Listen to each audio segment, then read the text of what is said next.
Good morning, ma'am. I'm Rowena Doctor from BSN 22 and I'm going to perform assessment of the heart. And we have the preparation. We have to introduce ourselves to the client and verify the client's identity and explain the client what we're going to do and why it is necessary.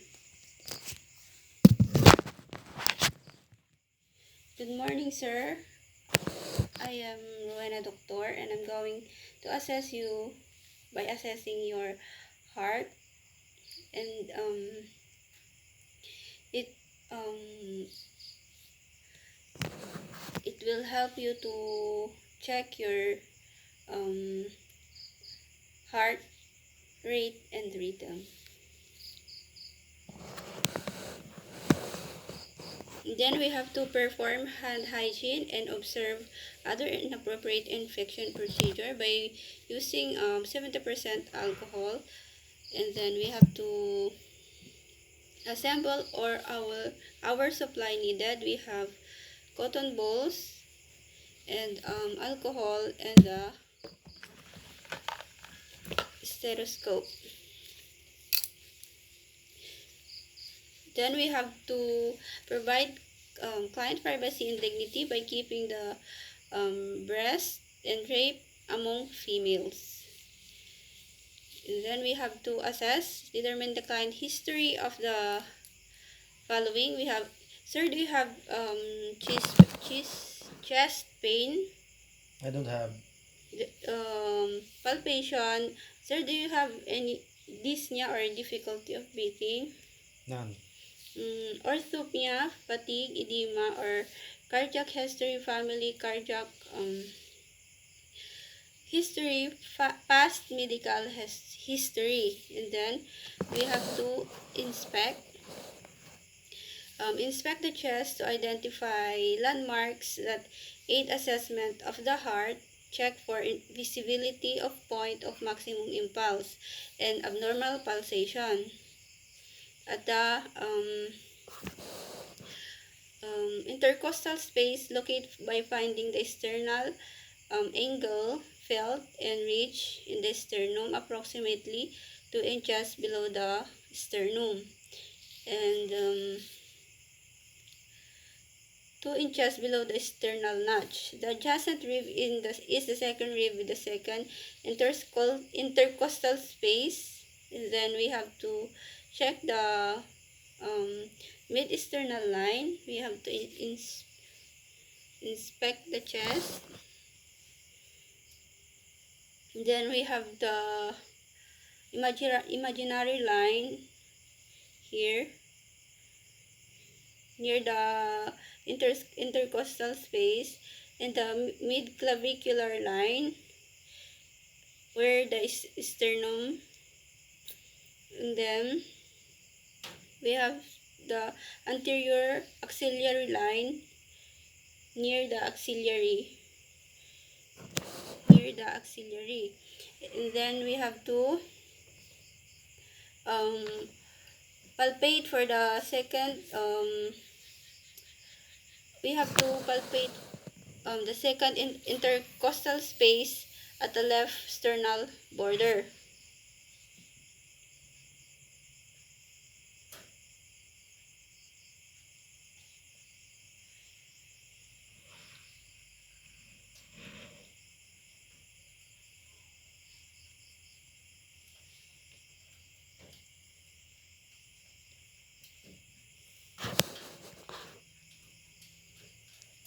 Then we have to palpate the third intercostal space, Erb's point, um, next to the pulmonic area.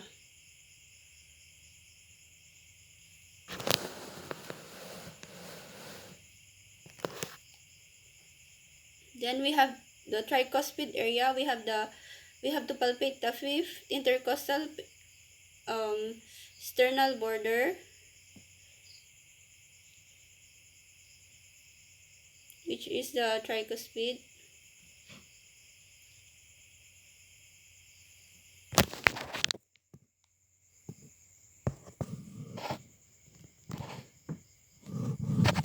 Then there is no vibration.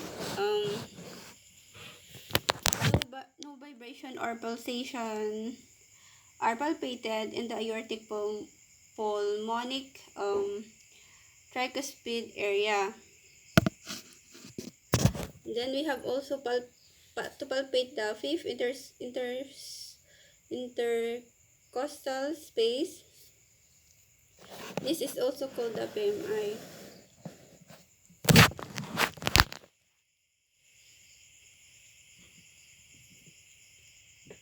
We have to palpate the fifth intercostal space.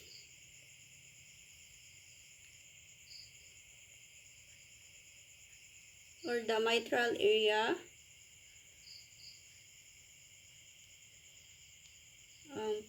PMI is felt as pulsation in approximately the size of a nickel, may not be palpate in large chest. And now we have to auscultate, move across then down the chest, and client in a supine position. Then the client lean forward and exhale while you listen over the aortic area with the diaphragm.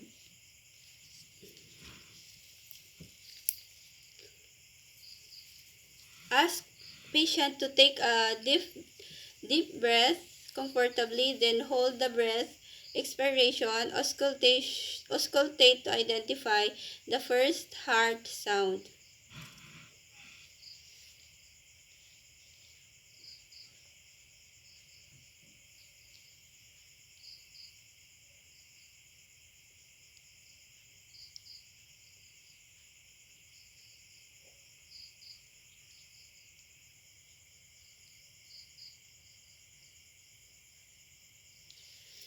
Then, sir, you can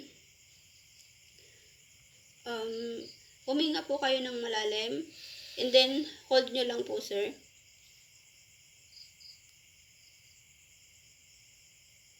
Okay.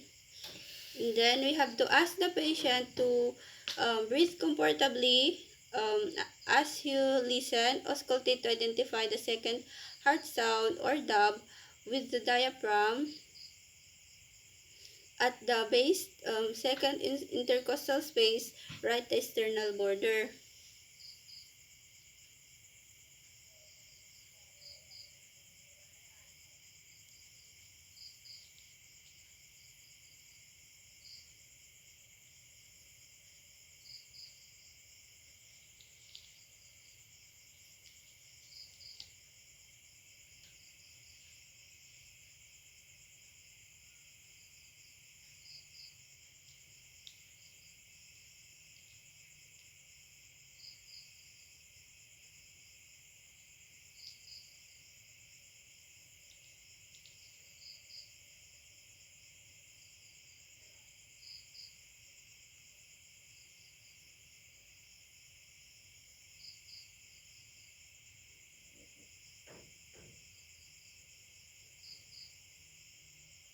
Sir, huminga po kayo ng malalim.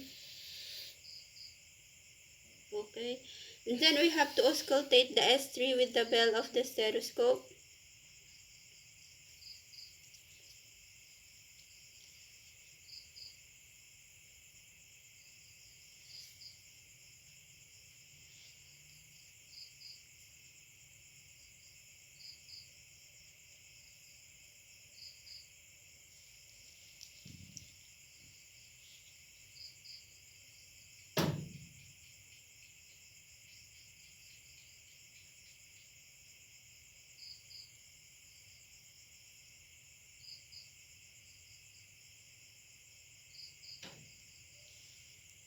Then we have to auscultate S4, low pitch sound heard best with client is in a supine position or left lateral position with the bell, with the stethoscope bell.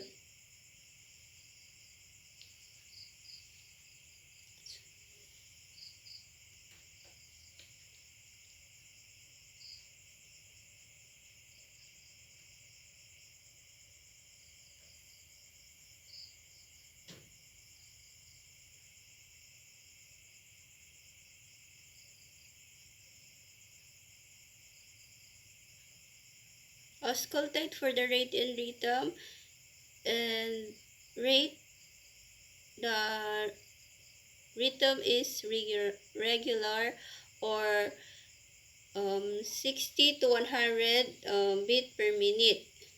And then we have to um, irregular rhythm is detected by auscultate for the pulse rate deficit by comparing the radial pulse and the apical pulse for um, 1 full minute.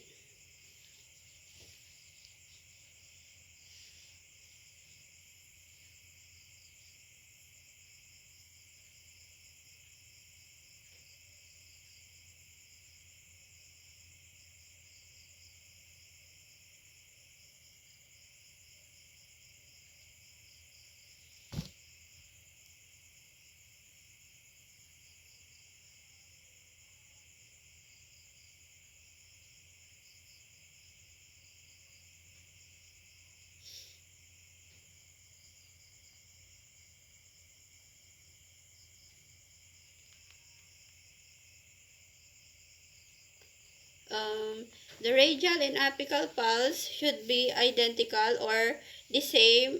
And then we have to document for basis for an accurate reflections of nursing assessment changes in a clinical state and pertinent patient information.